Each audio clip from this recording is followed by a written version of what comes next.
آج کس آیت سے ہے؟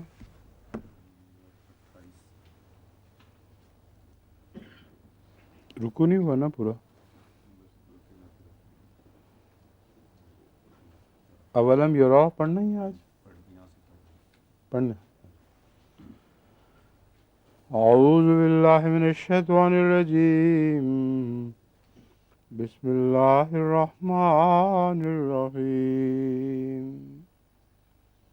اولم یرا انا نسوق الماء الى الارض الجرز ونخرج به زرعا تاکل منه انعامهم وانفسهم افلا يبصرون ويقولون متى هذا الفتح إن كنتم صادقين قل يوم الفتح لا ينفع الذين كفروا إيمانهم ولا هم ينذرون فأعرض عنهم وانتظر إنهم منتظرون. یہ صورت مکمل ہو جاتی ہے. اولم یراؤ، کیا انہوں نے نہیں دیکھا کہ ہم پانی کو بہا لے جاتے ہیں الی الارض الجرز، بنجر زمین کی طرف. فنخرج بہ زرعا، اس میں سے سبزہ نکالتے ہیں. تاکل منہ انعامہم، جس میں سے ان کے چوپائے بھی کھاتے ہیں. وانفسہم، اور وہ خود بھی. افلا یبصرون، کیا وہ اس پر غور نہیں کرتے؟ کیا وہ دیکھتے نہیں ہیں؟ لفظی ترجمہ ہے، مگر یہاں بصیرت سے مراد وہ بصارت ہے جو انسان کو نصیب ہوتی ہے اندرونی طور پر. یعنی کیا ان باتوں کو دیکھتے ہوئے وہ معنوی طور پر ان پر غور نہیں کرتے؟ نسوق الماء الی الارض الجرز میں یہ کیوں نہیں فرمایا کہ ہم ارض جرز پر پانی آسمان سے برساتے ہیں؟ یہ سوال ہے. مومن صاحب بیٹھے ہوئے ہیں، آپ بتائیں. کس کو؟ یہ تو نہیں لکھا ہوا. اولم یروا انا نسوق الماء الی الارض الجرز، پانی کو لے جاتے ہیں وہاں، جبکہ بادل پانی برس رہے ہوتے. اکثر صحراؤں میں یہی چیز دکھائی دیتی ہے. وہ صحرا جو براہ راست بادلوں کے برسنے سے محروم رہتے ہیں، وہاں ان اونچی زمینوں پر برسنے والا پانی ان صحراؤں میں اس طرح بہتا ہے کہ وہاں ایک سیلاب لے آتا ہے بعض اوقات. اور یہ جو مضمون ہے، اس پر نیچرلسٹ نے کافی غور کیا ہے. وہ بتاتے ہیں کہ بسا اوقات بارش کہیں اور برس رہی ہے اور وہ ریگستان کے خشک حصے جو ویسے محروم رہ جانے چاہیے تھے، وہ پانی کے بہاؤ کی وجہ سے فائدہ اٹھا لیتے ہیں. تو اس وجہ سے یہاں براہ راست ذکر نہیں ہے، اگرچہ وہ معنی بھی دیا جا سکتا ہے. نسوق الماء سے مراد بادل بھی ہو سکتے ہیں جن کو ہم لے کے جاتے ہیں، لیکن یہ دوسرا معنی بھی خصوصیت سے یہاں تعلق رکھتا ہے. فنخرج بہ زرعا تاکل منہ انعامہم وانفسہم، کیونکہ یہ آسمانی وحی میں بھی ایسا ہی ہوتا ہے. بعض دفعہ وحی کہیں اور برستی ہے اور وہ خشک علاقے جو وحی سے عاری ہوتے ہیں وہ اس سے فیض پا جاتے ہیں، اور ان میں بھی زندگی اگانے کی صلاحیت موجود ہوتی ہے. اس میں سے زرعن ایسی سبزیاں نکلتی ہیں، سبزی نکلتی ہے، کھیتیاں نکلتی ہیں. تاکل منہ انعامہم، جن سے ان کے انعام بھی کھاتے ہیں. وانفسہم، اور وہ خود بھی. اب یہاں انعامہم وانفسہم میں یہ دونوں کی تفریق کیوں ہے یہاں؟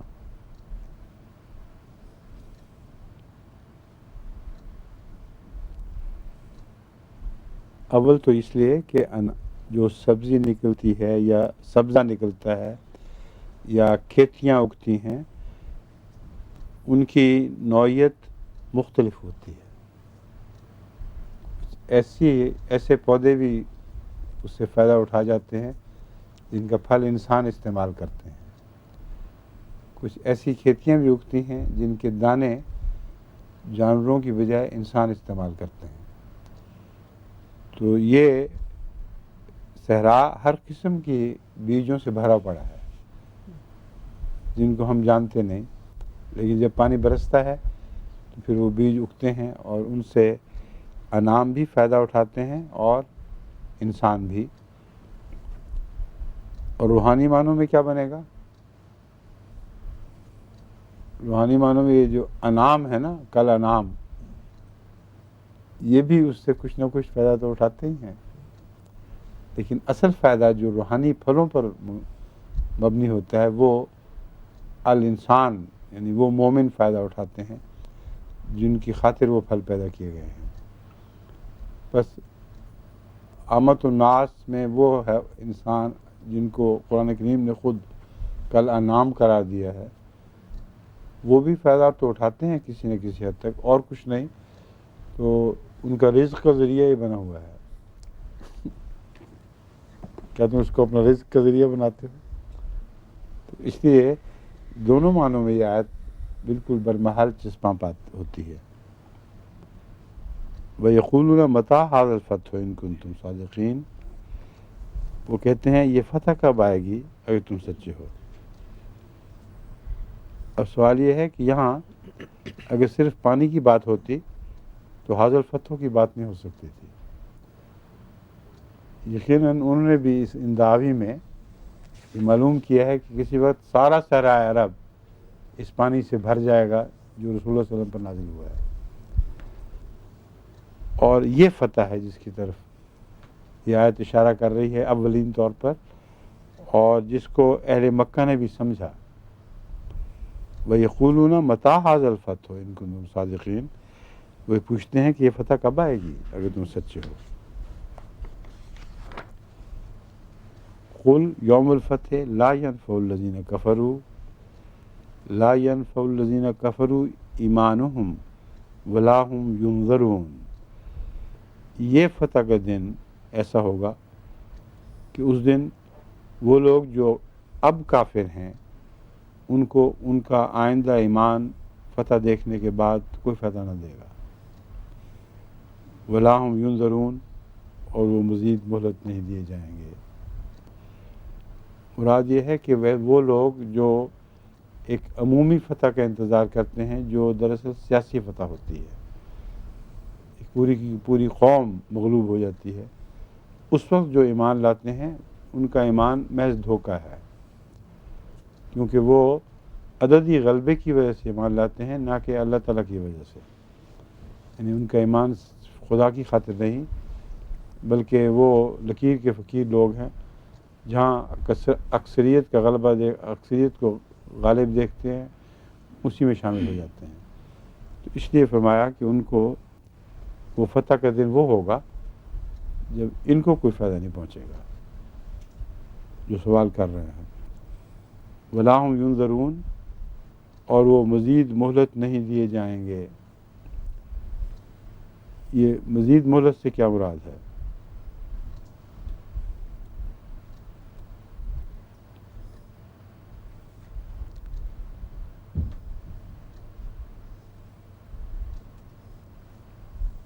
فتح کا دن آ گیا، ان کو فائدہ نہ ہوا، بیچ میں شامل ہو گئے.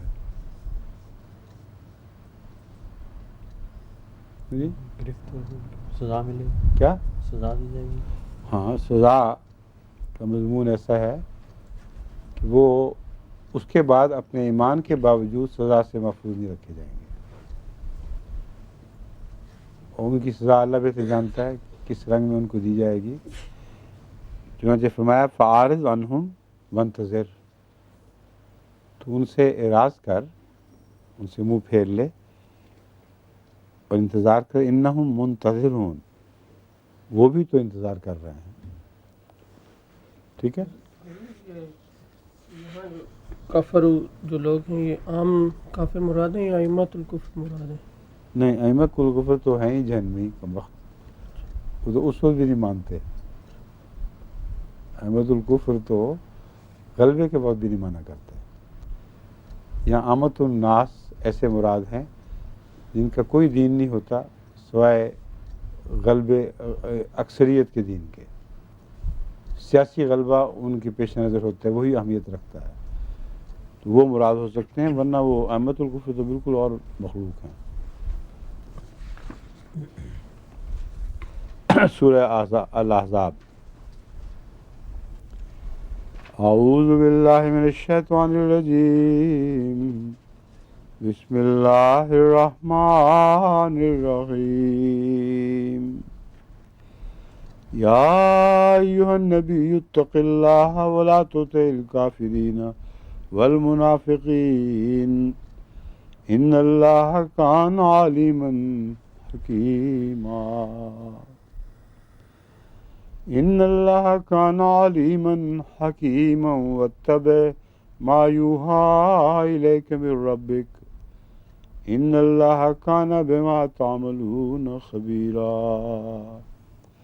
وتوکل علی اللہ وکفی باللہ وکیلا. ما جعل اللہ لرجل من قلبین فی جوفہ وما جعل ازواجکم اللائی تظاہرون منہن امہاتکم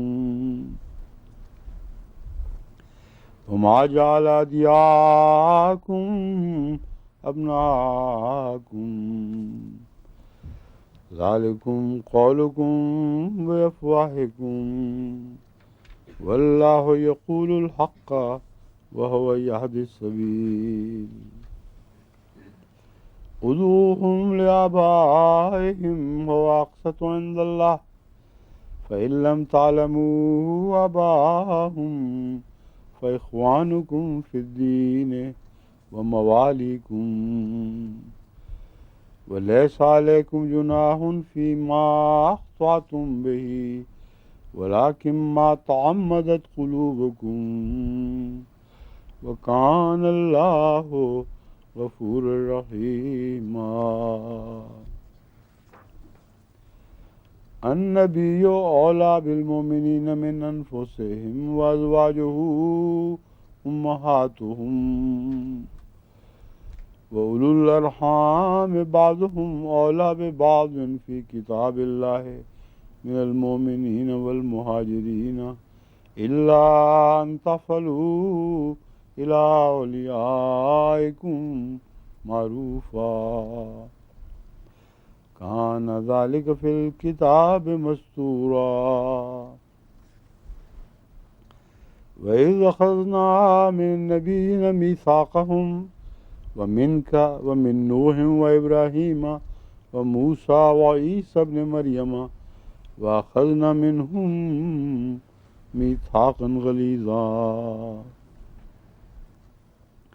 لِيَسْأَلَ الصَّادِقِينَ عَنْ صِدْقِهِمْ وَأَعَدَّ لِلْكَافِرِينَ عَذَابًا أَلِيمًا.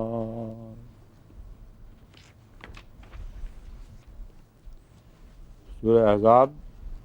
بسم اللہ الرحمن الرحیم. اللہ کے نام کے ساتھ جو بے حد رحم کرنے والا، بن مانگے دینے والا اور بار بار رحم کرنے والا ہے.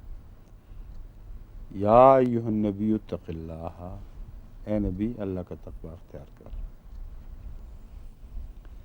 ولا تطع الکافرین والمنافقین، اور کافروں اور منافقوں کی اطاعت نہ کر. ان اللہ کان علیما حکیما، یقیناً اللہ تعالیٰ بہت جاننے والا اور بہت حکمت والا ہے. اس پہلی آیت ہی میں یہ اشکال پیدا ہوتا ہے کہ رسول اللہ صلی اللہ علیہ وسلم کو اس صورت کے آغاز میں جس میں آپ کو خاتم النبیین قرار دیا جا رہا ہے، یہ ہدایت کی جا رہی ہے کہ تقوی اختیار کر، اللہ کا تقوی اختیار کر، اور کافروں اور منافقین کی اطاعت نہ کر. ان اللہ کان علیما حکیمہ، یقین اللہ تعالیٰ بہت علیم اور حکیم ہے. یہ حکمت سمجھائیں.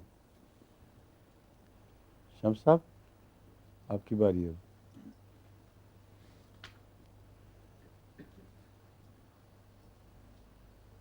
یہی وہ صورت نہیں ہے جس میں خاتم النبیین کا اعلان ہے. خاتم النبیین کو یہ ہدایت کے کافروں کی اطاعت نہ کر، فلاں کی اطاعت نہ کر، اور تقوی اللہ کا رکھ. یہ کیا مطلب ہوا؟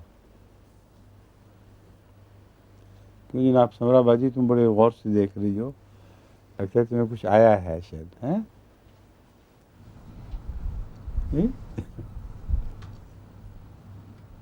مومن صاحب، قمر صاحب، نہیں آپ بتائیں. اس میں تو یہ نظر آتا ہے کہ حضرت صلی اللہ علیہ وسلم کے توسط سے باقی مسلمانوں کو خطاب ہے، اور بالکل نہیں، خطاب خصوصیت سے رسول اللہ صلی اللہ علیہ وسلم کو ہے، اور اس کا تعلق ہی خاتم النبیین والی آیت سے ہے. کیونکہ خاتم النبیین میں یہ والی آیت میں اعلان تھا ما کان محمد ابا احد من رجالکم، اور اس اعلان میں یہ حکمت تھی کہ حضرت زید حضرت محمد رسول اللہ صلی اللہ علیہ وسلم کے بیٹے نہیں ہیں، کیونکہ خدا نے ان کو بیٹا نہیں بنایا، بلکہ پیار سے ان کو بیٹا کہا گیا، یا اور پیار سے کہنے کے نتیجے میں شرعی طور پر آپ کی حیثیت تبدیل نہیں ہوئی. رسول اللہ صلی اللہ علیہ وآلہ وسلم اس خیال سے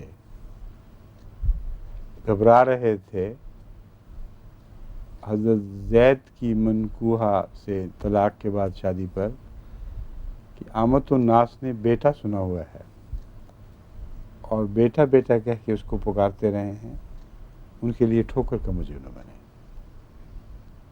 خوف ان کی ٹھوکر کا ہے، نہ کہ ان کا خوف. اللہ کا خوف کر، عوام الناس کی ٹھوکر کی پرواہ نہ کر، وہی حفاظت کرنے والا ہے. تو یہ جو بولنے والے تھے اس موقع پر وہ کافرین اور منافقین ہی تھے. ان کی زبانیں چل پڑیں، انہوں نے بہت بہت باتیں کی. ان اللہ کانا علیماً حکیمہ، اللہ تعالیٰ تیرے دل کی حال کو جانتا ہے کہ اس میں کوئی نفسانی خواہش نہیں، اور وہ بہت حکمت والا ہے. پس واتبع ما یوحی الیک من ربک، بس وہ کام کر گزر، وہ کر لے جس کا اللہ تعالیٰ کی وحی تجھے حکم دے رہی ہے. ان اللہ کان بما تعملون خبیرا، یقیناً اللہ تعالیٰ تم سب کے اعمال کی اندرونی وجوہات سے واقف ہے. اور اللہ تعالیٰ کا یہ اعلان حضرت محمد رسول اللہ صلی اللہ علیہ وسلم کو یہ حکم کہ یہ کام کر، آپ کی اندرونی حالت پر اس کے تقویٰ پر ساد ہے. اللہ تعالیٰ جانتا ہے کہ آپ کی وجہ کوئی نہیں تھی، کوئی ذاتی نفس کی وجہ نہیں تھی جس کی وجہ سے وہ شادی کرنا چاہتے تھے. خیال یہ تھا کہ میری وجہ سے ایک عرب کی آزاد عورت نے ایک غلام سے شادی کی، اور وہ عزیزہ بھی تھی اور رشتے والی بھی تھی. اب جب کہ زید اس سے طلاق چاہتا ہے، اس حالت میں ان کی ذمہ داری رسول اللہ صلی اللہ علیہ وسلم پر آتی تھی. یہ خیالات تھے جن کی وجہ سے آپ حضرت زینب سے نکاح پر آمادہ ہوئے اپنی ذمہ داری ادا کرنے کے لیے. لیکن لوگوں نے باتیں بنانی تھیں، اس لیے شروع میں یہ ہدایت ہے کہ لوگوں کی ٹھوکروں کا خوف نہ کر، اللہ کی ہدایت پر چل، اور اللہ جانتا ہے کہ تو پاک ہے. وتوکل علی اللہ وکفیٰ باللہ وکیلا. اور اس معاملے سے جو شر پھیلے گا بظاہر، جو فتنے اٹھیں گے، ان میں اللہ پر توکل کر، اور اللہ توکل کے اعتبار سے کارساز ہونے کے لحاظ سے سب سے بہتر ہے. ادعوہم لآبائہم هو اقسط عند اللہ. دیکھیں وہی مضمون ہے. ما جعل اللہ